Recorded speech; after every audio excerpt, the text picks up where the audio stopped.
You know what's good?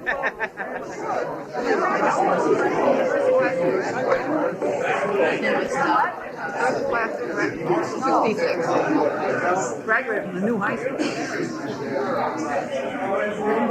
Here tonight. I'd like to welcome you all to the Friends of Attleboro History East Side Forum.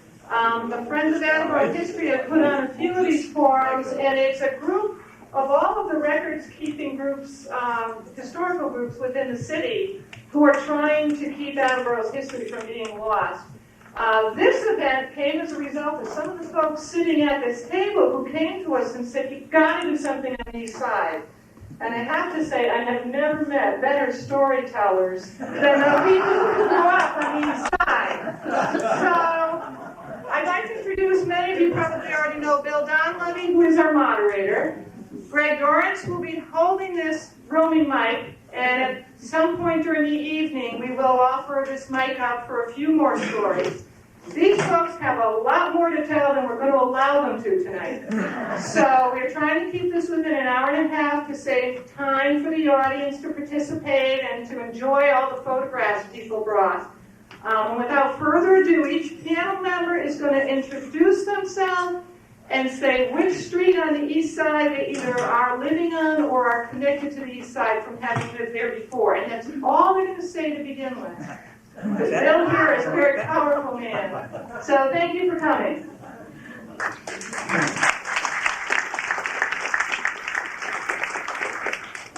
Would you like to begin there? I'm Helen Gillette-Vasallo. I live at the corner of School Street and Parker, across the street from the Briggs Playground. I'm George Siddell. I live right outside the front door, right here on James Street. I'm Bill Mercuccio. I was born May 14, 1932 in the corner of East and Pine, right at that house. My name's Howard O'Hare, and I lived in Attleboro from the age of 6 to the age of 21. I spent a lot of time at 51 Orange Street and 135 James Street during that period of time. I'm Jackie Cathcart, and I was born on Tappan Avenue 150 years ago.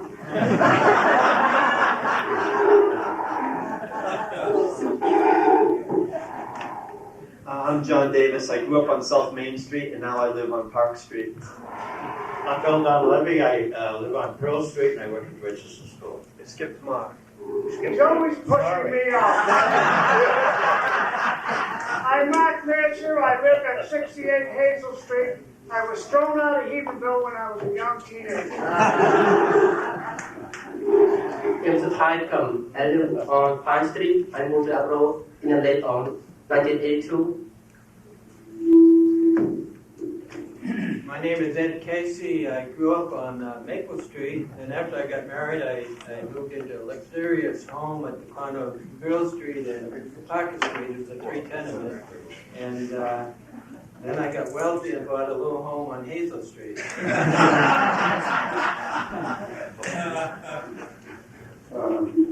My name is Cliff Canyon. I live at 51 Cotton Street. Now I live at 68 Pine Street in Attleboro.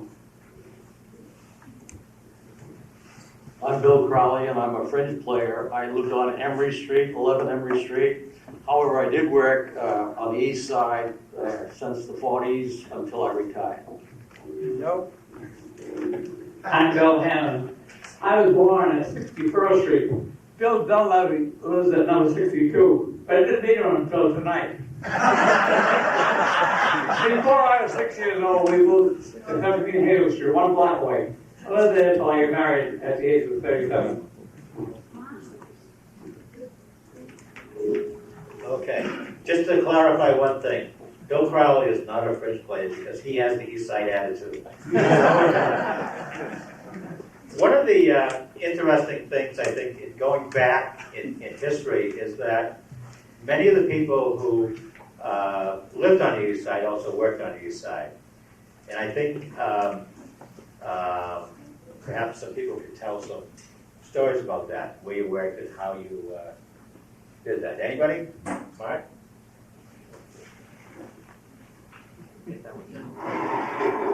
I got to know Bill when we both worked at the Marathon Company, and he's the only guy that I know that could color a piece of stainless steel to bronze. One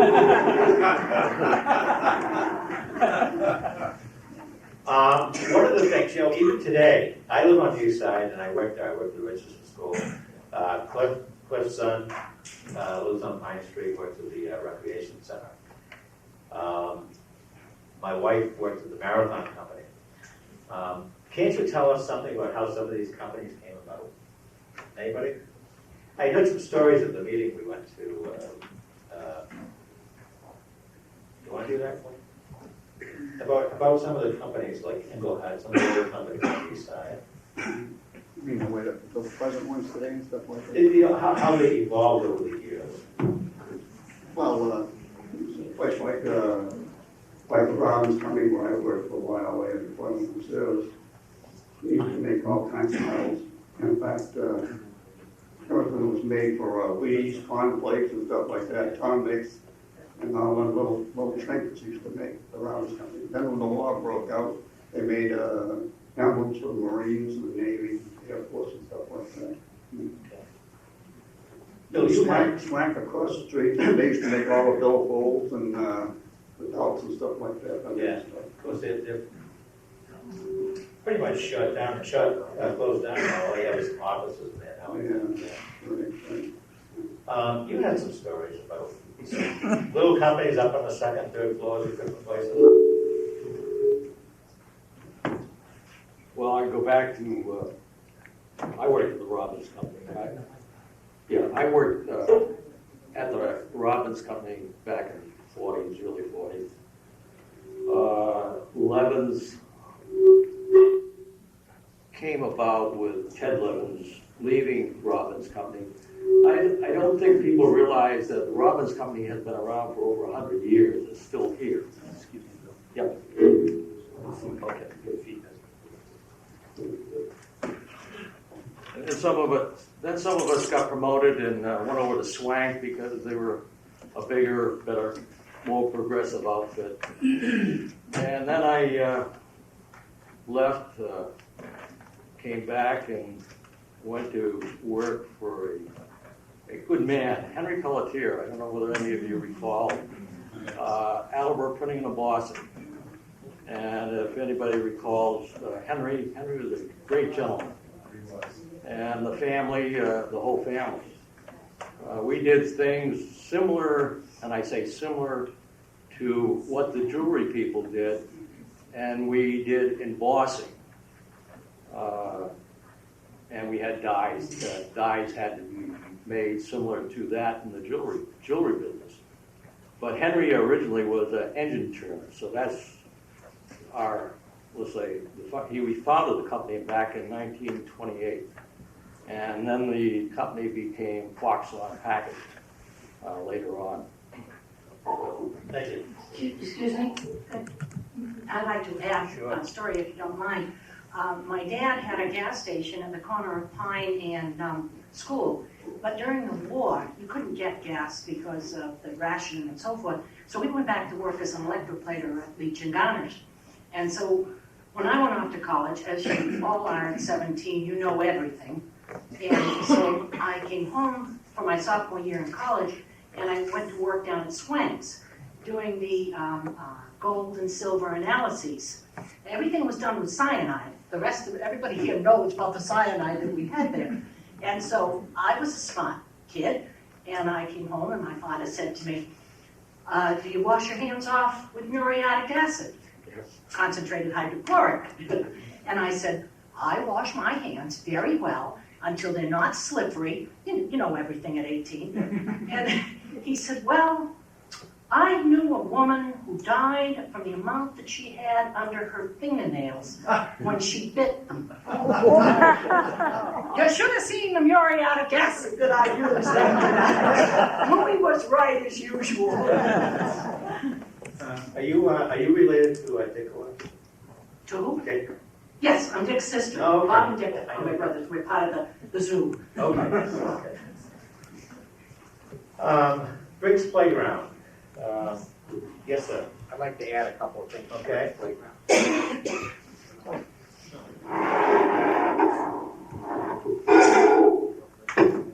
I worked at Briggs Playground 2 summers in the late 40s, and at that time, Luke Kelly, Howard Roundville, and I took care of the whole playground. I think we had a lady there too, but I don't remember her name. Maybe somebody in the audience. Barbara Bruin was there for a while. Virginia Bruin? Was it Virginia Bruin? Virginia Bruin. Well, anyhow, in those days, the Briggs Playground was pristine. The fences were all the way around. The grass was cut every day. It was just a perfect place to play. I also worked one summer for Swanks, and I got to say that this particular job taught me the value of the dollar because I didn't want to work there anymore the rest of my life. But anyhow, it was a good experience. But another thing about the factories on the east side, during World War II, many elderly people could walk to Swanks or Robbins, and they could contribute to the war effort by working in those factories because, you know, most of the men were off fighting overseas. And I remember my brother, Peter Blair, his grandmother, I think she must have been in her 60s at the time, but she used to walk to Swanks at 7:30 in the morning, work 4 or 5 hours, walk home for lunch, and then walk back at 1 o'clock and work till 5 o'clock. And then she did her regular housework. In those days, that some of you people can remember, the women did all the work in the house and so forth. Today, we contribute a lot.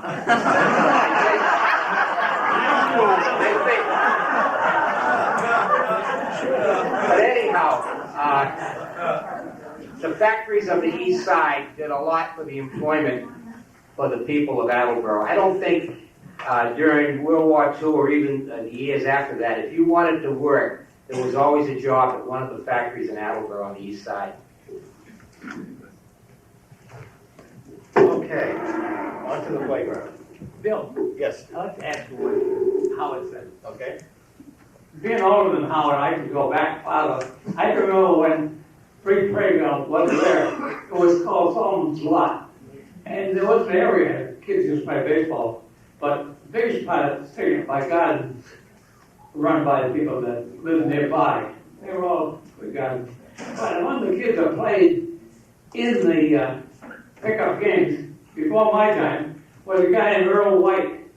My uncle was a baseball fan before I was born. He told me that he saw Earl White pitch him there before he went to high school. He was one of the best high school pitchers ever was at Attleboro High School. Then he played McKinley at age 0 one summer. Then he went to Cal State, studied medicine. So we got a Dr. White instead of a Pro Ball White. Bill, can we go back to Greg's playground? Go ahead. Okay, I lived across the street, and when it was a lot, and the 38 hurricane came through, and we all stood at the windows, watched the trees fall, thought this was the best thing that ever happened to us, because all these trees were left in that lot, and they made great monkey climbs. And then the city fathers took that postage stamp of the lot and made Briggs Playground out of it. And they used that land so efficiently with the swimming pool and the swing sets and the monkey climbs and the little fountain pool, and then the tennis court, where a lot of us learned how to play tennis. I learned basically competitive swimming in that pool. And when I went off to college, I was a member of the Tufts swimming team. And I learned because of the Jim Cassidy and Red Madden in that Briggs Playground. Ray Cooney. Absolutely, absolutely. It was the most wonderful thing the city fathers did for us, I would think. Can I say a few more words, Bill? You go right ahead. I don't want to take anything to do to the city fathers away from it. But I wanted to mention that Mr. Briggs gave that land to the city. That's why it's called Briggs Playground. And when they were dedicating it, McIntyre was there. He said to do something different instead of cutting wood or something. He challenged the city champion tennis player to play tennis with him on the course. Guess who won? I thought McIntyre had a lot of courage to show up.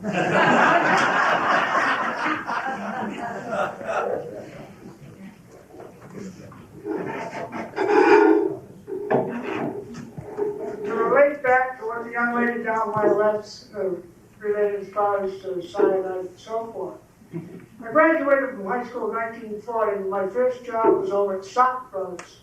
We were working a late night, at 9 o'clock, it was a rush, November, December. And what happened was that when 9 o'clock comes, everybody goes out of there and you think it was a fire.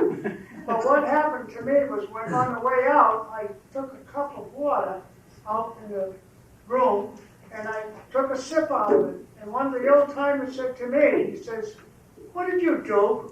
I said, "I had a drink of water." "Holy Christ," he said, "you drank out of that thing?"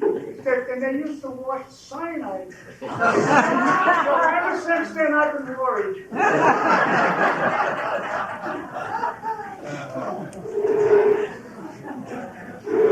I've heard some stories about Carpenter Street School. Anybody familiar with the Carpenter Street School? Could you tell us a little bit about that? Carpenter Street School was on the corner of Carpenter and Parker Street. It was a two-room schoolhouse, and there was no busing, and it was a closed community type school, so we could all walk to it and back. It was first grade and second grade, basically. And the nice part was in 1939, when they were building Briggs Playground, we were just a block away. So every day after school, we could walk up and check all the developments that were going on. I think back to Briggs Playground, actually, that came about, I think, partially because of the hurricane, because I think the Civilian Conservation Corps at that time was available to do the work at reasonable cost. We have to remember that that was also the time of the Depression. So everyone, when Howie talks about everybody finding a job, that wasn't the easiest thing in this country to do during that period. So those owners really made room for a lot of people. They didn't pay a lot, but they did an awful lot for the population. Very good. Anything else on Carpenter Street School? Richardson School. I've worked there for 20 years now. But I never went to school there when I was a kid. And I'm sure some of you have some memories of Richardson School. Bill?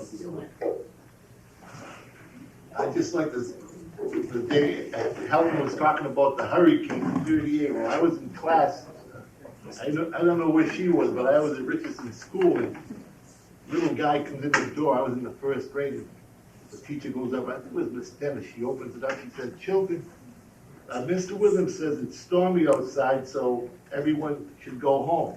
Well, the wind was blowing, the trees were falling, the windows were coming in, so we all walk out. I get my fire station with a big tree right across the road. We all jumped over the tree to get home. I mean, it was like unbelievable. Children, it's stormy out, you better get out. These were 7-year-old kids that were 7-year-old, we were not walking talking home. 12 and 15. 100 miles an hour. Speaking of Carpenter Street, I think I flunked the entrance exam. Richardson was a great experience. If you didn't know how to fight, you better know how to run fast.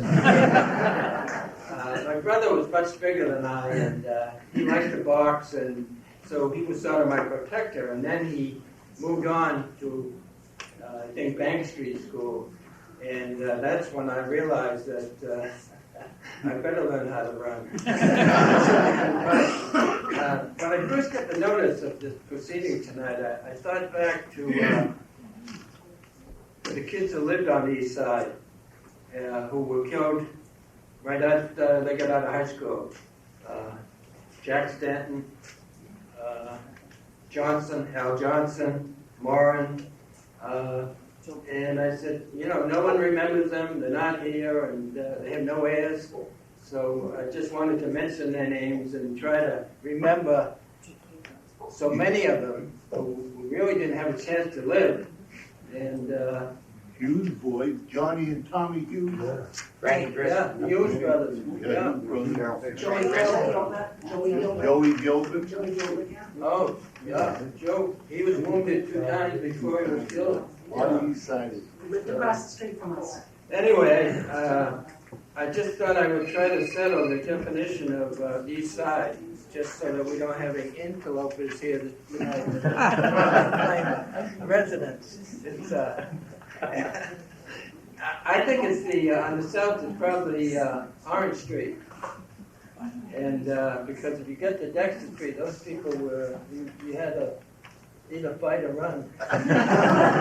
And South Main, I thought was, I didn't know anyone on the other side of South Main who lived on it. It was one of the locals. Park Street in the north, and there's some dispute on this, I guess, but George Street to the east. So, anyway, that's one opinion. Eddie, can we move it down to Brownell? We're open to dispute if anyone wants to Oh, dispute Brownell, that. right. Probably. I want to dispute that this is about Brownell Street, because I told somebody about this event was gonna take place. They said, that's a school. They said, that's right on the east side. Oh, right on the big hill, so it was east side. I said, the east side gang used to fight the big hill gang. They weren't. The big hill gang used to fight this, to fight the big sand out. That's why they call it Big Hill, because Big Hill had sand. There's a lot of sandy people on the east side too.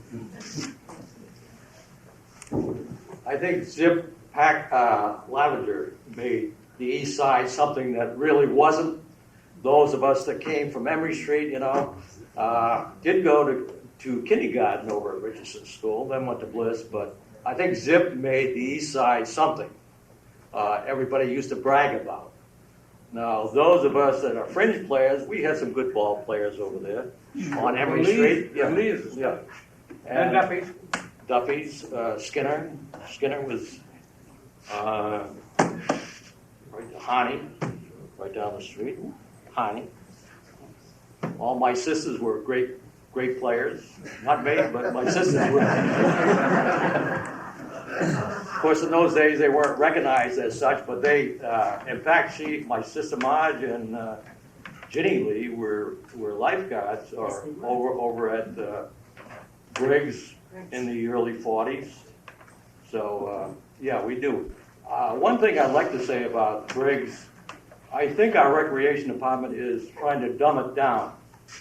And I really hate to see that happen, because it is a good neighborhood.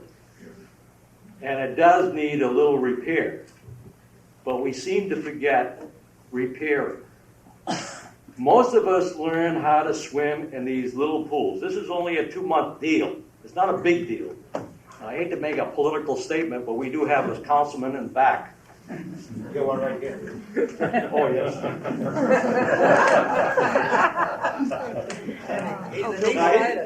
He's a French player, too. I'd like to add something on the school. Yes. I think we should include St. Joseph's School, even though it wasn't a public school, it was a parochial school. It served many, many kids on the east side. Now, most of the kids that went there, I would have to guess 95% of them were French. And I don't know, some of you people in the audience, I remember by your faces that you were growing up and you maybe went to St. Joseph's. But a person who I spoke with this week, Paul LaFeria, who cut my hair when I was a teenager, and he cut my hair Tuesday. I said, Paul, you should be here on Thursday night, because if anyone knows the east side, you do. So I said to Paul, by the way, you went to St. Joseph's. Do you recall what it cost you to go to St. Joe's? He said it was $1 a month. But he said September was $2 in September, and then $1 a month for the rest of the year. So for $10, you went to a parochial school for a complete year. So think about that when you think about what it costs to go to a parochial school in this day and age. Wow. But anyhow, that school, I think, I know Ray LaFeria, Paul's brother, went to that school, and we at Richardson, we used to get days off, I think a teacher's convention, and we'd go down to St. Joe's, and we'd play in their playground and make noise so they would know that we were out of school and they had to study. Excuse me, if I may, we had the holy days off, so we did the same thing. Ray brought a graduation picture from St. Joseph's, if anybody's interested, it's on the table in the back. Did anybody go to Bliss School? Yes. Yes. Good. Free parking over there now. That's where Brownie is. I'm beginning to feel That's like not I'm in the the wrong side. place because I went to Bliss School and I lived on Park Street, the controversy. Where did it end? Park Street, one side or the other? Should it go past the what we call the Speedway, down to, what they say, George Street? That's their opinion. That's what? That's his opinion. Yeah, right. I think we should have a big side, choose up sides. Figure out where this Yeah, but I place. think we would end up with another half a dozen streets thrown in. I think we would. That's all we have. Yeah. So anyway, there's a lot of pictures of Bliss School out back there, and there's pictures of some of the horses that went on the Speedway too. Speedway, which is now O'Neill Boulevard. Bill? Yes. I want to say two words about this school, because my classmates and I hold a record, because we were sixth grade at Richardson. We went to Bliss for 1 year, but we were still considered Richardson's school pupils, because they were building that mighty addition that is still there. They had never over 2 7th grade, so one of them had to go to Bliss. We still had our teacher, Miss Reno, she went with us. Yeah. We also, we thought it was great at Bliss, they had an art girl, we didn't have a race. And we had different teachers coming in, different subjects. Miss Reno had a homeroom, one out of two. So we held a record.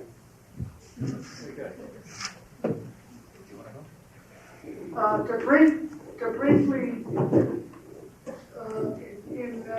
I think it was 1981, Jerry King called, this is not politics, I'm going to lead to it. And that would be a long story. Richardson School was available in that time, and then prior to that, when Jerry called me and asked me if I would be willing to serve on a committee there, we had Bill Donlevy working there and doing an excellent job. They formed a committee, I was asked to join it, and what I want to just say that Bliss School has been utilized ever since, Richardson School has been utilized ever since. We got some money and the council was very cooperative in many respects because we needed their help. And what we did, we got a big loan, not a loan, it was given to us by the Balfour Foundation and some other outfits so that we could fix up the school to make it so that it was available for any people in the city that had organizations or whatsoever. And what happened was that since that time, now it's going down because of the budget cuts, etc. Well, since that time, Richardson School has been utilized in many ways. They train people and so forth. And I was very impressed with the work that this young guy here did. And I just want to make it known that Richardson School is still active. I'd like to say something for Richardson School because just as I was about to graduate and go to Banks, they closed Banks so that they had the 8th grade back at Richardson. It used to be kind of a segue. You could go from elementary school to Bank Street and then to high school. But one of the things about Richardson is that, and of course, everyone went home for lunch. That is it. All the men came home from Leach and Garners and everybody had usually a big meal at noontime. But the care, and Joe O'Donnell was a policeman, and he used to, that was the crossing guard. He would take you across the street. And if you were a little bit late, he would ask you what you had been doing wrong, because you could be sure that he'd tell your father. What was going on. Yes, your father. Yes, I remember your father. And everybody cared for everybody. And so when Hillary Clinton says it takes a town to raise a child, That's not new. Attleboro's been raising kids for a long, Years, long yeah. time. John, did you go to Thatcher? Yeah, actually, Did you go to Richardson? I attended Richardson School. It's amazing, I guess, the span of time in which Richardson School was utilized. Way back in the days of Mr. Hannon, and it was still active. It was still active even after I left in the, I guess it would be the mid-'70s. I was there. It was active, I guess, up until the late '70s. It's a shame that we haven't been able to utilize some of the other old school buildings that now have fallen into disrepair. I think everyone would agree the day when you had neighborhood schools was certainly advantageous to what you have today, where you have to bus your kids 2 or 3 miles away from home every day. I also attended the school here when this was a middle school. As you've all seen, they've made incredible renovations in recent years now, turning it into an elementary school. I'm sure probably 50 years from now, a bunch of people will be sitting around talking about they can remember this school and way back when it was a middle school. I came here when I was junior high school, Thatcher Junior High School. That was in, is that old? Yeah. Long time. Could I add, Richardson School was not a school, it was a home. I never missed a day for 5 years. Because you knew we didn't have heating at my house, no heating and that. So we all ran to school, it was always nice and warm. Milk. The teachers, it was a second home to me. I loved it. That's great. Yes. I don't think you can mention Richardson School without mentioning the Armory. The Armory was our assembly hall, it was our gym, it was our scaling wall on the side. It really performed an awful lot of functions that this school now has all interiorly. The Richardson had the Armory, and no other school really had that. Anything else on the Army? There must be a lot of stories about the Army. I don't know, monopolize this microphone. On the Armory, one thing I think should tell you about is a man named Joseph Finberg. He ran a company down on Park Street called Finberg Manufacturing Company. And every year for several years, he would run a Christmas party in the Armory, not just for Bristol School. Every school in town would go there. You walk in the Armory and the band would come up, so you know where your school is, still on the floor, and they have an entertainment, and then they would give us each a watch Christmas candy and something else. And Joe, the only thing he ever gave was the same one he always said, all I ask is that when you see me on the street, say, home to Finberg. We all did. Yes. I'd like to add to that story about the Armory. Memorial Day was a day, forget it.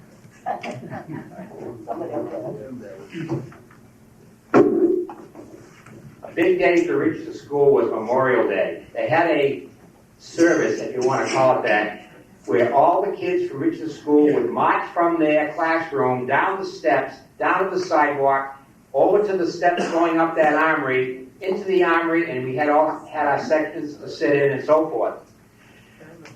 Bill and I remember we had one year a Civil War veteran, Mr. Burns. Anyone in this room remember Mr. Burns? He was about 95 years old, I think, when he passed away, but he was the oldest living Civil War veteran in the city of Attleboro. And he'd be in uniform. Today, I don't know how he got up those stairs. How did he make it up those stairs? Anybody know? Maybe they went through Charlie West's coal bin back door. Because he had a back door on the lower level. But we sang patriotic songs, especially during World War II. We sang every patriotic song you could come up with. And I look at Mickey Zito back there. I can remember his brother Ray played the xylophone. Does he still play that? And he was quite a player, and he would do a solo. And our mothers would buy us little sailor suits.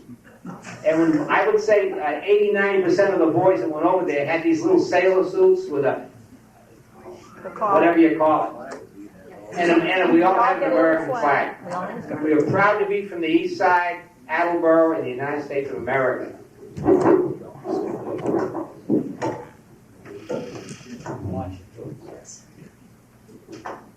There's another fact about the Armory which George alluded to, And that was, on the side, there were a couple of stairs. There was a stair that was very, very steep.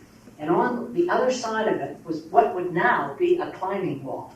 Because about every 12 inches, there was an indentation of bricks. And that was when you showed whether you had guts or not. Because that was a right. And you went up that, putting your fingers in the little places where the bricks were. You did it, didn't you? Absolutely. And when you got caught, Mr. Witham did a number on the bouncy.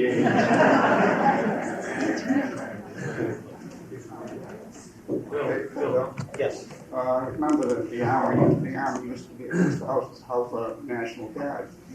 One of the things I ever remember about the house of National Guard.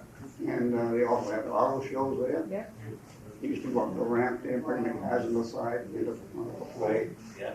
And a number of things like that. And high school had the basketball game.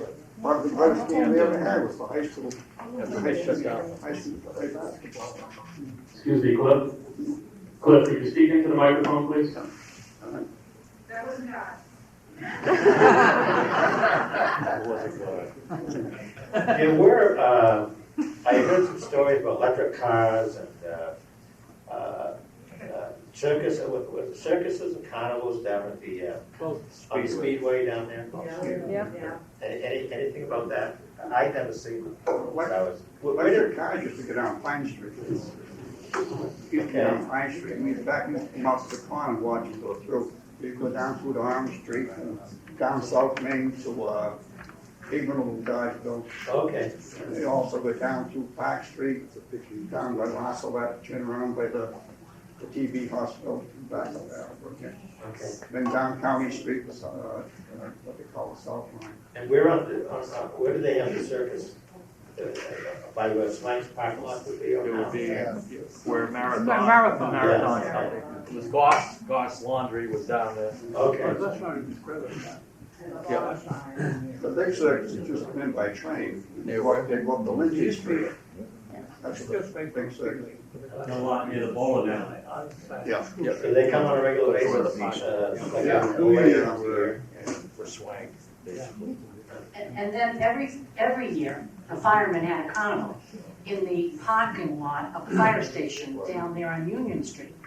That fire station, not the one up on South Main, but the one up on Union Street. They used to have a police station too. Yes, they had a police station Where as well. City Hall is now. It's only Exactly. back of the. Well, that was the Elks. That was the Elks Carnival. Yep. Yes. Yep. And for 5 cents, you could ride a pony, and they would lead it around the fire station. And indeed, that's where I learned to ride a horse. 5 cents. That's about my speed still. Another thing I heard about is theaters. You know, of course, we still have the Union Theater uptown, and I was familiar with the Bates Theater because my grandmother used to love to go there all the time. But somebody was telling me there was a theater on the east side now. Yes. Where was that? The Star Theater. On East Street. On East Street.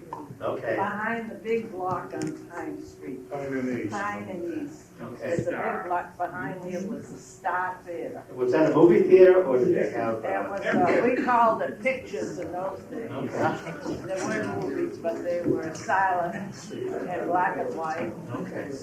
And, Because I know at the Bates Theater, my grandmother used to tell me they had live entertainment there. Acts would come in. every Saturday afternoon at Yeah. the Star Theater, they had amateur hour. Okay. Anybody in the neighborhood that could sing, dance, or anything like that got on stage. Anybody become famous? I don't know. What was that? From there, we went to Columbia on Bank Street. What was the health parade? That's another thing I heard about. I'm not familiar with. Health parade. Well, the health parade wasn't an annual event, but they had it occasionally. I was in one when I was in Bliss School. What was that about? Well, you know, the schools are much, was a rolling cars or wore some uniform from a spot around a bakery. We dressed on the bakery. Why do they call it the health parade? Well, to promote health. Okay. To practice healthy things, like eat bread and don't smoke. I know you are. Okay. Another theater called the Columbia. That's good. She just said that. Where the parking garage is. Right. Family owned that property. Can we get back to the electric automobile for a minute? I'd just like to make a comment on that. Over here in front of you. Where are we? Over here. Right here. Ah, sure, go ahead. The electric automobile, I think that they were mentioning, was the invention of Frank Mossberg, who was one of Attleboro's most famous inventors. And the automobile was in the C.H. Eden building that was stored there at one time. My uncle, who was one of the founders of Demers Brothers, actually seen that automobile when he was a youngster, mentioned it many times to me. And he just thought that I'd bring that up. And the theater that they were talking about was actually in the big block on Pine Street, right on the corner of Pine and East. Yep. It was made into a market in later years. Thank you. Speaking of markets, there. Wait a minute. I'm sorry, yeah, what? I'm going to tell you something about the Star Theater was on East Street. It wasn't at the corner. The big building had a drugstore. And when the Star Theater burned down, nothing ever replaced it. You go by there now, it's still an empty lot. Could be a parking lot. But it's unbelievable to see the size of it. The big theater used to be there. I didn't know until Henry told me this told me on that there used to be stores on the first floor. I guess when I go there Saturday afternoon, they run upstairs to the theater. You know, they're clearing the danger of fire because it was all wood. And by 10 cents, you see a comedy attraction, and you see a cereal, and you see a picture, and afterwards there's a four-act play after that per time. Yeah. I remember when I was a kid, we used to go to the Union Theater on Saturday afternoon. And you'd be there all afternoon because there'd be 2 movies, afternoon, so on and so forth. Yes, Mr. Grella. Another famous person that most of us used to go to is Bobby's Ice Cream Shop. Actually, that started on Park Street, right by London's in the Watson block where City Hall is now. I think they call that the Watson. Yeah, they call it Watson. Wasn't that the Watson block? Watson block or Watson building? Yeah, yeah, whatever. I mean, whatever, it was there. But Bobby started that in the, I think it was in the late 30s, before he went into the service, and then his father took over, ran it. And most of us, a lot of us anyways, grew up in Bobby's on Bank Street. So We weren't allowed to go. Coach Dozier No, wouldn't no. allow it. Well, none of us were allowed to go.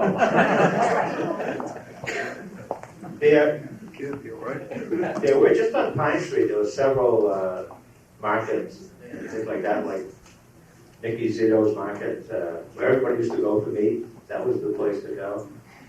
But there was another one, wasn't there, right across from the Richardson School? There was some. Yeah. That was the Land's Market. Okay. And then up further, there was Tommy Dennis's where you could go for what in those days was called a cabinet.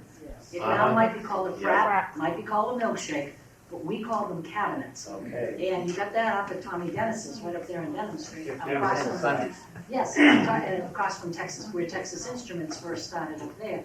And Busquets was down there closer to the east, the Briggs Playground, and then there was Nolan's Drugstore. There were a whole litany of them along Pine Street. Quite a few right there on Pine Street. And Bill? Remember Owens? Always a bargain. Could I? There was another bar. Where you see on parking lot. My uncle told about mine. Another bargain by city. Bar. Oh, bar. You know where the parking?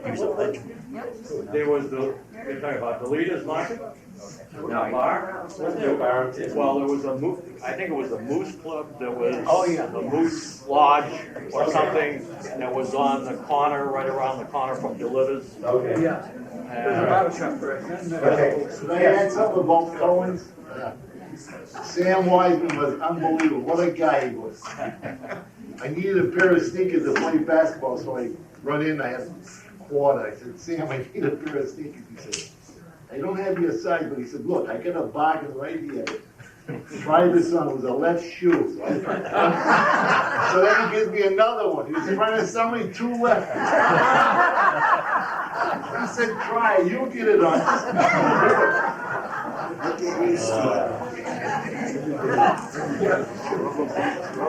Much more per quarter.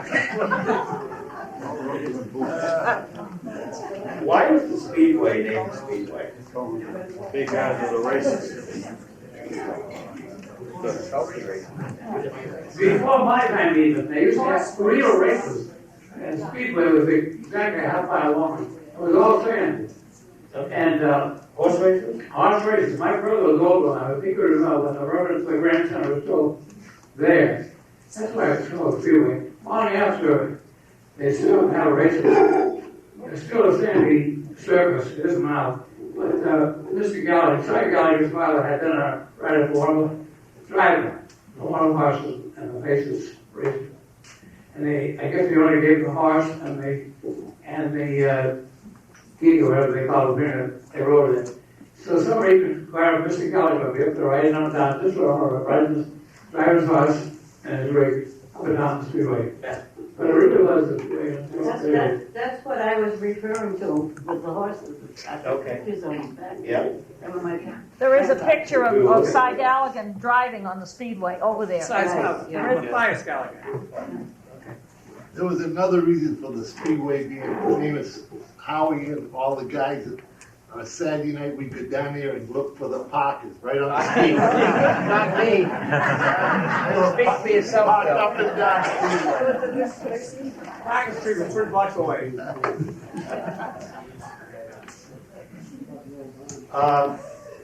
There were, and I'm not sure, there's not too much now, but at one time, weren't there a lot of churches over on the east side, besides St. Synagogue was right across on Pearl Street. The two Swedish, we call it the Swedish churches, were on South Main and Union Street. Yeah, but I'm not talking about South Main, I'm talking about the east side.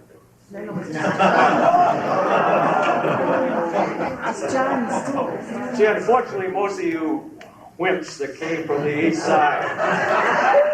Tell them again, Bill. Strictly wimps.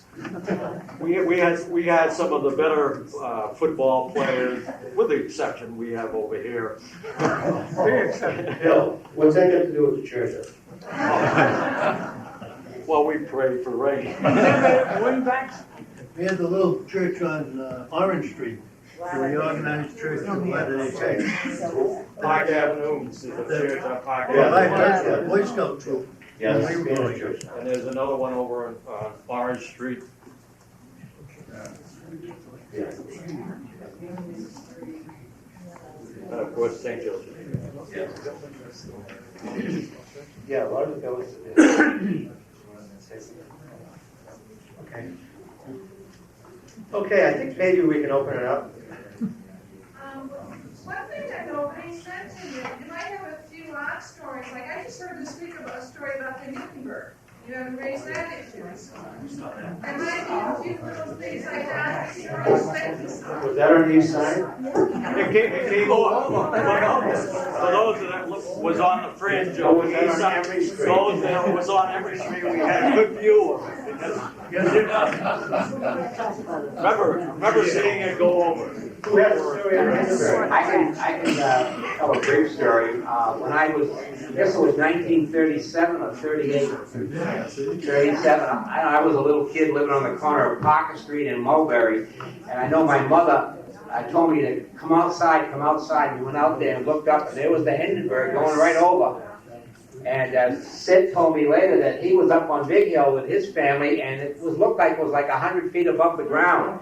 But the following week, was it the following week? Next day. Was it the next day? Well, I know that it crashed in New Jersey either the next day or the next week. But it was quite a sight. Same day, I think. That was 65 years ago this week.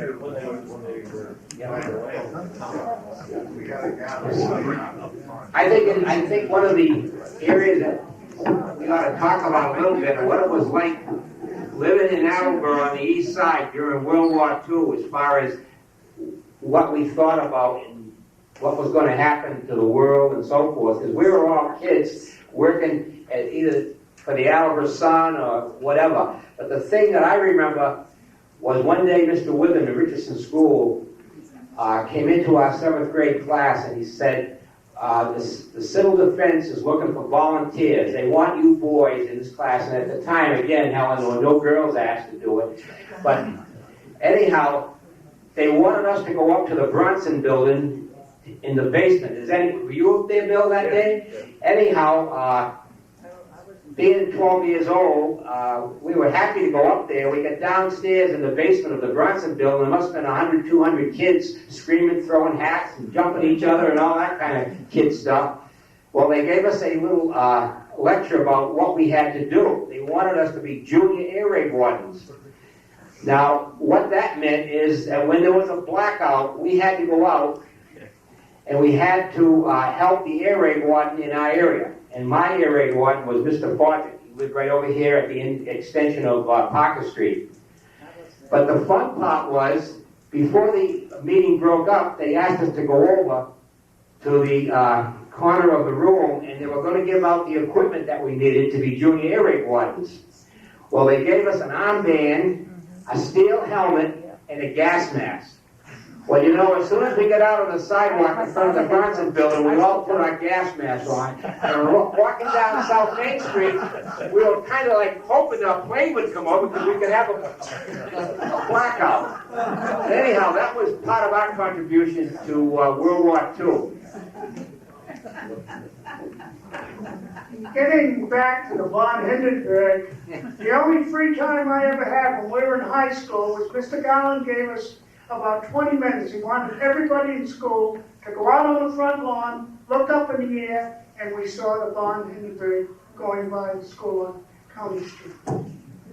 And somebody mentioned it was the next day in the bird. I thought it was the same night. It was. It was that night. We were just getting back to the air raid wardens. My dad was one as well. And what you kids did was go knock on people's doors who hadn't blacked out. Put the black curtains down. You had to put the black curtains down and couldn't let any lights show whatsoever.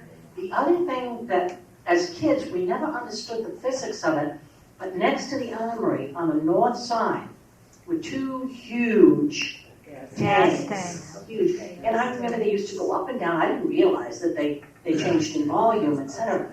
But there was a rumor put around that they were going to bomb those. And that the whole east side was going to go up in flames. All those great big gas tanks or oil tanks, whichever they were.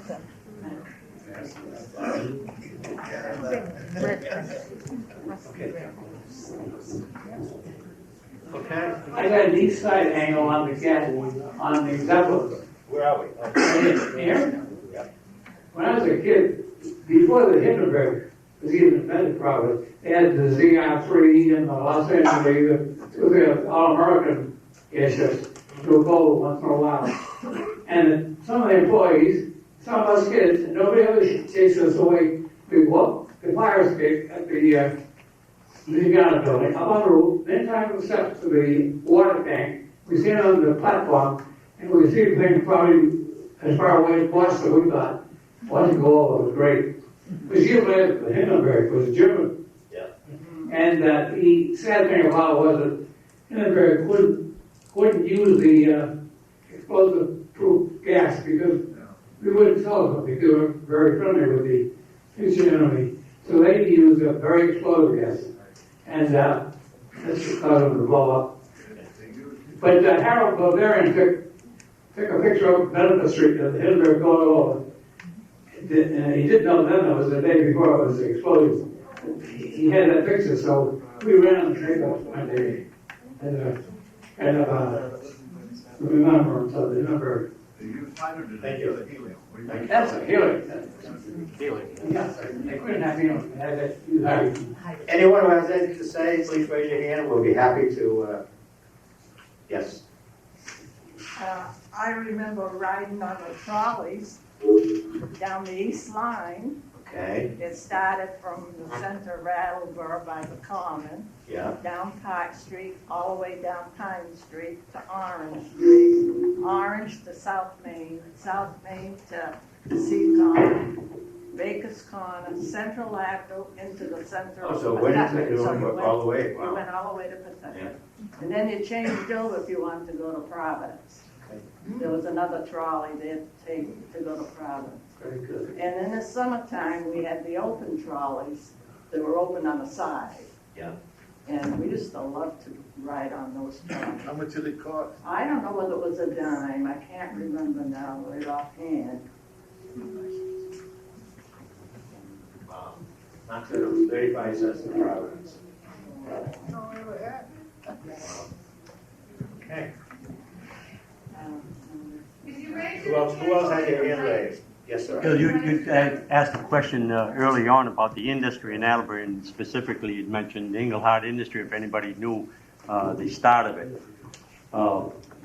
Engelhardt Industry became such in Attleboro as a spin-off, one from the Union Plate and Wire Company, which was in the building that the city is thinking of taking over as a parking garage, which was bought out by D.E. Makepeace, which is over on the corner of Pine and on Pine and Dunham Street now, which became D.E. Makepeace.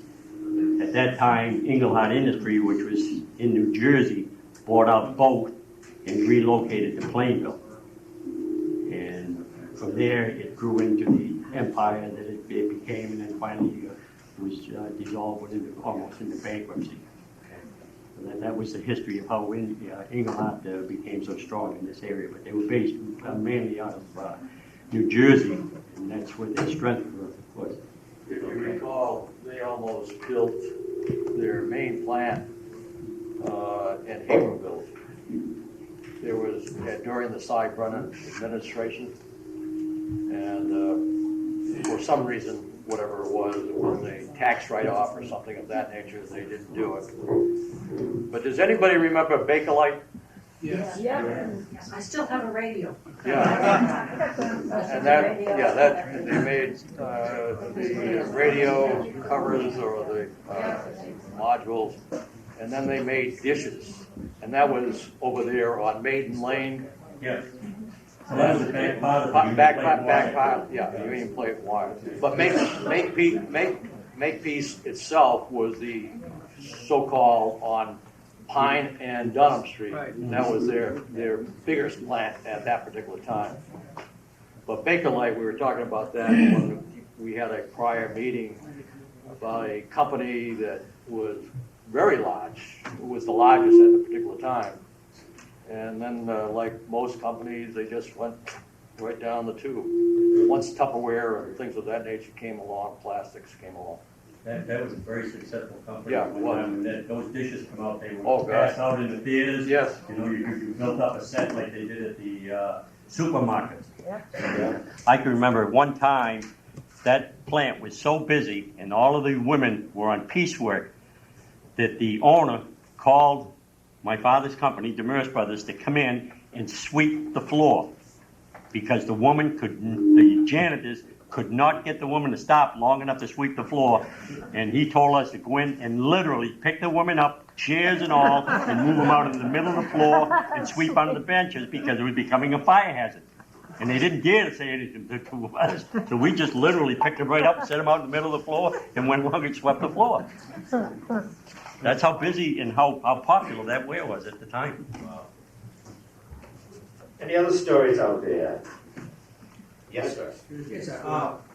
Just to coincide with the veterans that were killed in the city of Attleboro, we run a program with the VFW every September on the Common. Every one of the names in this city of everybody that's lost their life in any war is read, and a bell is rung. And that goes on probably 6 times during the 24-hour period. And also there were 2 women during those wars that were killed. I didn't know if anybody knew about that. But they are remembered every September, which will be again this year, at the POW MIA program we put on in Cameron.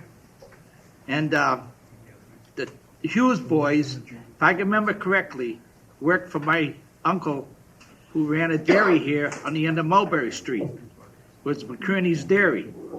Well, Archie McCurney ran that. And they worked for him before they went into World War II. Someone over here? Hi there. Hi. I guess I probably don't have to tell you who I am. I'm Ray McIntyre, but I was in the east side during the old Depression days, lived down on Maple Street during the 38 hurricane. I didn't know what happened when I left school, but they said it's kind of windy out there. I guess it was because I probably didn't weigh much more than 30 pounds. And I kept blowing across the road. I didn't think I'd ever make it home.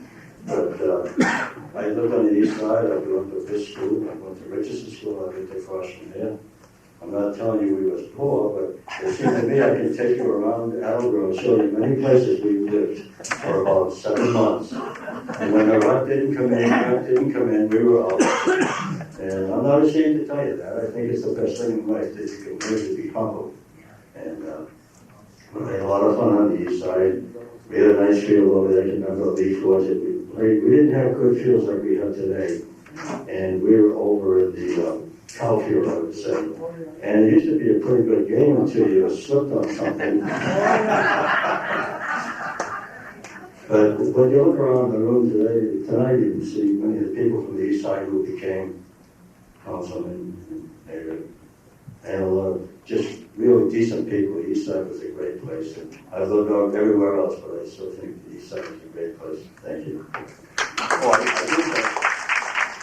I did see the Hindenburg because they let us out at Bliss School to see that at that time. And it was when they decided to tie it down that it blew up. And there was one other thing, they talked about Officer O'Donnell. I don't mean to be disrespectful, but I don't, he had a cow field too. But whenever anybody gathered around for an accident, he always came over with his tickets to the policeman's call. He was so close. Thank you very much. Yes, sir. I was born on Eastern Hazel Street, and right next to the field, then there was Bristol Farms. Bristol Farms Dairy was there on East Street, on Hazel Street rather, on Hazel Street. My father worked there for a while. I remember one time there was a fire at the Bristol Farms. The firemen came, put it out, and when they came out, they all had an ice cream cone. That's the fact. Very good. Any other comments? I have one, Yes, sir. I don't know, maybe I don't need it. My memories of the east side are synonymous with depression. I grew up in the 20s and 30s, and all I remember the conversation for years was people trying to find a job, and men were lucky if they got 1 day a week of work. That was enough to provide the basics. The welfare program in those days was a bag of potatoes and a pound of lard and maybe something else. So things were a lot different. But again, whenever I think of the east side, I think of those days. The men would spend most of the day playing horseshoes down at what is now the Cozy Kitchen. It used to be a gasoline station, and they featured 8 gallons for $1, 12 and a half cents a gallon. So those are the good old days.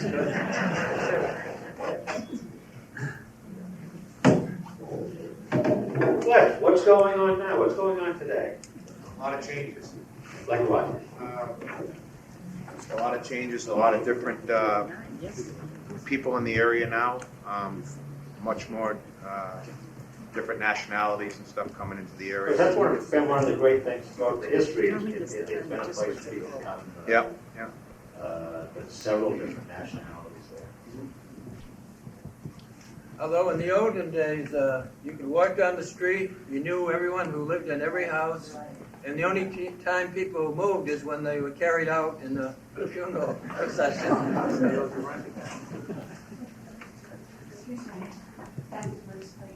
Okay. I remember when Bruce Playground was just a swamp. One second. I remember when Briggs Playground was merely a swamp, okay? Stumps, and then they made the playground.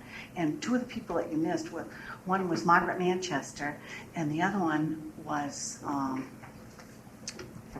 Margaret Manchester was one, oh, Bob Knowles. He was one of the members, there were men that volunteered their time. My Uncle Louis was one of them, okay? And anyway, Bob Knowles, and he taught me to swim over there. It was wonderful. It was a marvelous playground. And if I might boast a little, the Miss Briggs was one of Bill Madden's sister-in-laws. She was a very pretty blonde lady. She was probably 10 years older than me, and I was Junior Miss Briggs.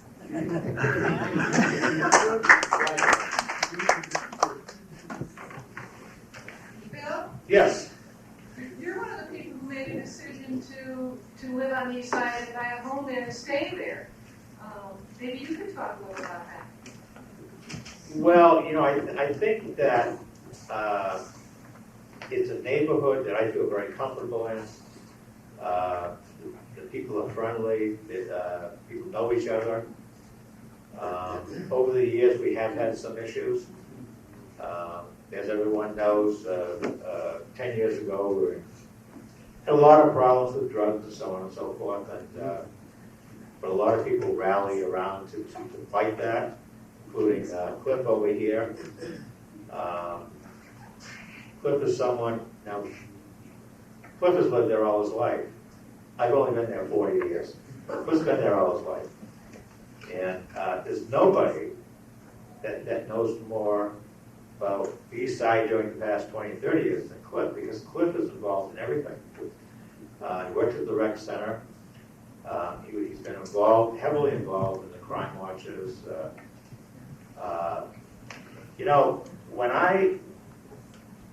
Several years ago, when we were doing the crime watch stuff, I asked Cliff if he wanted to help us out on a political campaign. And I forget who it was now, but he didn't want to go uptown and go, listen, I said, no, I don't want to do that, And he said, I feel funny doing that. So we had a group who went uptown on Wednesday night with the signs, Cliff's there. Everybody that came down the street, oh, hi Cliff, how are you? It was like, and he was right into that. But he knows everybody. And, he's just the kind of person that we're very happy is on the East Side. He's done so much. And there's a lot of people out there who are like that. So that's part of the pleasure of living over in that area. Can you have Cliff stand up? Yes, I can. Cliff, stand up. Take a bow.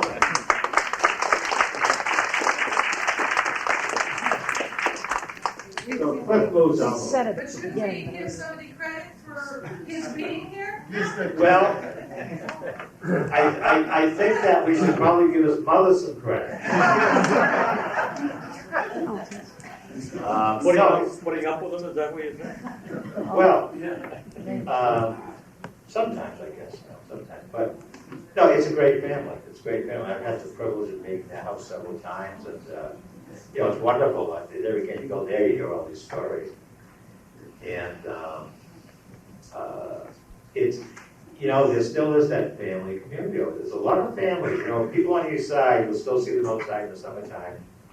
When it's warm out on the porch with their kids. There's a lot of people that are very involved with their kids and do a lot of family things. And, in a lot of neighborhoods, you don't see that. You don't see all these people outside, on the stairs. Neighbors are out to each other a lot, unless they have a yearly barbecue or something, But it's just a good feeling to me. Be there. Could I say something? Yes, you can. I want to give one compliment, not a compliment, but if anybody's getting accolades, it should be the Zito family, because I can remember during the Depression.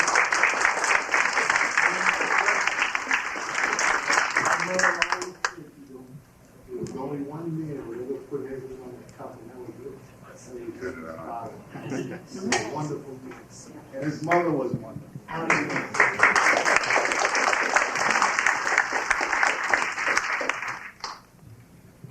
If I may make a comment, you'll notice that I'm being ignored. You're being heard, though. But just one comment, and that's to Bill. A few years back, he said he's been there for around here for 40 years. So That doesn't work, Mark, so don't play with it. Shut up. He's always bugging me. He did it 30 years ago. But be that as it may, this mic works good. You can hear me in the back, can't you? Okay. He's still an outsider, though. This guy here, a few years back, all of the fire trucks are up at the corner of Hill and Hazel Street. So I scooted up there to see if I could help him with a hose. And I looked at his poor Bill's house. And he looks at me and he says, "Can't take a hint, can I?"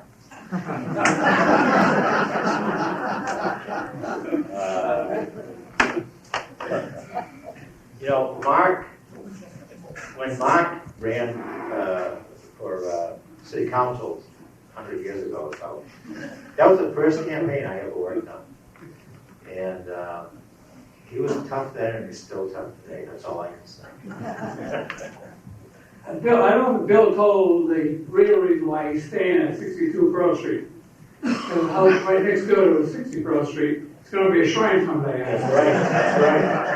That's right, they got a big sign out there now that Bill Hannon used to live there. Yeah. John, you want to say anything? Can you get this one? Use mine. Yeah, I guess I speak loud enough. That's why they took you out of here. They want John. Well, one of the things I think that we've all seen in everyone's stories is the number of people who have lived on the east side for years, generations. I know a lot of families that have lived there for 2 and 3 generations. I've always lived on the east side. There's this perception by some people that people live on the east side because they have to live on the east side, that it was the more affordable place to live. Well, I can afford to live anywhere I want, but I choose to stay on the east side. And a lot of people I know who could choose to live anywhere they want have grown up on the east side and chose to stay there. I think it's basically what a real community is about. A lot of you have talked about how in your day, you knew all your neighbors, you knew everyone up and down the street. That's primarily true now. You may have a little bit more of a turnover, but still, I know most of the people who live in my neighborhood, and I think most of you who live on the east side probably know virtually all the people who live in your neighborhood as well. You don't see that in a lot of other communities and a lot of other neighborhoods. The east side is I shouldn't say unique, but it's sort of a throwback to the old-fashioned neighborhood. And I think it's great that we still have that. Today, a lot of communities are losing, what they had for 100 years. And I think Attleboro still has at least certain sections of town, not just east side. There are other sections of town that have their own little family community to it. And I think that's a good thing. You got some more stuff to say, Mark? No? Anyone else? Anyone else? Bill. A week or so ago, we were talking about the historical committee. And sometimes you look in the wrong areas for history. And the east side, if you really look at it, the homes are close together. You have little courts that you don't see today because of the zoning law, but everybody gets along. They've learned to get along. And yet, it's not considered historical because it's not in the proper place. Those of us, even though I am a fringe player, that have lived there, worked there, I'm proud of coming from Attleboro. The diversity, as Ray Macumber said, when we lived down in the village, we were called the village people. So some of us have moved around in the city. Yes, we have. My folks moved off Emory Street and they moved up to Christian Hill. I don't know whether you recall Christian Hill. It's up off First Street. Not on the east side, though. No, I know it's not. But you could consider that the east side. You tried. Down in Dodgeville and Heatonville, what do they call the train station down there? East Junction. So, give me a break. The newcomers coming to Attleboro call that South Attleboro. They come out of Pawtucket, they don't know anything. They also think that's a different city. I know. Yes, sir, Jeffrey. You know, I've been sitting here for the last 10, 15 minutes, and I grew up on the east side. I don't need the camera on me. And basically, I grew up on Lafayette Street, right across from St. Joseph's when I was a kid. That's across the street. Thank you, Bill. Is that in the French area, Bill? Yeah, it's in the French area, right? But when I was growing up, when my mother was very first married, I grew up on Lafayette Street, right across from St. Joseph's. Yeah. And so I knew about a little of the east side before I moved to Peck Street. But I know the east side. It has a lot of different issues and so forth. And, you know, you try to bring a lot of industry into that area. And I know for the last several years you've been trying to build up that particular section of the city. But now all these different type of people coming together tonight brings back a lot of history of that sections of the towns. It's interesting that you try to bring out more sections of town, bringing back the past. I love to see that because when I was growing up, my grandmother talked about the old days. The circus you were talking about, the Hindenburg. There was a lot about that. Matter of fact, I didn't know about the Hindenburg. One of the gentlemen was mentioning. They had flew over. Matter of fact, I lived on Benefit Street. Matter of fact, back in the old days, and I remember my grandmother telling me about the Hindenburg. So there's a lot about the past that needs to keep alive in this town. And I wish more people like what you're doing, Bill. Is great what you're doing. And I commend you for it. I would love to take credit for this, Jeffrey, but is the Friends of the Attleboro History that doing this? You're This leading. whole, no, I'm not leading. The two people have done all the work here, Joan Pilkington Smith and the lovely Sue Flood.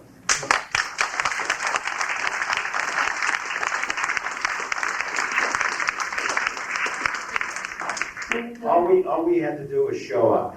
They did all the work. But you should be commended anyways. I know, but. Bill, could I just a little closing? I don't live in Attleboro anymore. I live in Worcester. That's where my husband went to do his internship and residency, and I raised 10 kids up there. But when people say, where do you come from? I come from Attleboro.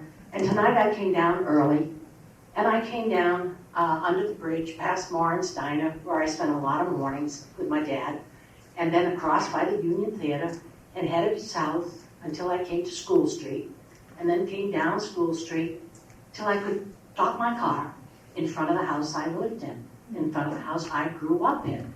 And my dad and mom raised 9 kids there. My dad was Louis Gillette, and he was on the Recreation Commission. He kicked me out of the playground after I climbed the fence. He was very straight. And indeed, I can remember my mother making me come in the house after playing football with Howie and Sid, because good girls didn't play football. And indeed, I had tears in my eyes as I came down Parker Street and then Hazel Street, where my Aunt Agnes had her hairdressing, and she was a hairdresser, Agnes Damaris, until she was 80 years old. And I thought of the spirit of the East Side, and I ended up crying coming into Peter Thatcher, because it's here and you have it. And I love Worcester and I love my kids, but I love Attleboro.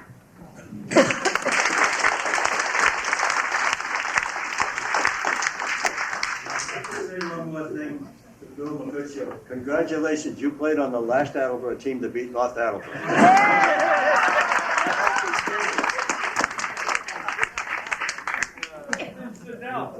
Anything else? Yes. Hey, I take refuge. Bob was there. I played on 2 teams that beat Attleboro after that. Bob was a hero of the 51. Bob threw 2 touchdown passes in the last period to beat North Attleboro 14-8. Bob didn't And that was one of the things I'd like to bring up about the east side. When we were growing up, and I can looking at Howie and Bill, the east side, no matter where you went, and the weather was good, there were kids playing in every empty lot right up till the time it was dark and your mother called you, and I don't care whether it was baseball, it was basketball backboards nailed to every telegraph pole all over the east side. In every empty lot, there was football games going on, baseball games. I don't care what it was. There was always a bunch of kids playing somewhere. And we'd play against one another. Howie and Bill and I, we played out here many summer nights. I can remember that till the school was built. And when I got out of the service and come over here and seen the school, boy, the kids are going to miss this. It was a big part of the east side in the old days. I'd like to take credit for playing on the undefeated 41-42 football team. I played in one game and broke my wrist. But then the best thing happened. At the North game or the first game of the year? First game of the year. But after that, I rode to other games with the cheerleaders. I said, this is Smart. Yes, go ahead. I was gonna say, Peter, after school is where Big Hill was. That's right. And we used Yeah, to you slide mentioned that down earlier. this hill when we were kids. So no Big Hill anymore. No Big Hill. No Big Hill, no. And another thing, talking about the circuses down on the Speedway, one year, they had Tom Mix riding on his horse all around the east side. Wow, all the kids got big bang out of that. You remember the horse's name? Oh. Tony. Italian horse. Tony Adams. Okay, Bill, if we could ask all the members that are seated to stay, we're going to take a group photo. Everyone else, there's a lot of photos and everything in the back. And I had brought an 1880 atlas, which is very fragile, but I'll put it out. And I think we might be able to solve the east side boundaries. Not positive. There's also punch and coffee and cookies. So just stay around, let's get a photo, and I'll pull out the atlas. We'll see if we can figure it out. Thank you all for coming.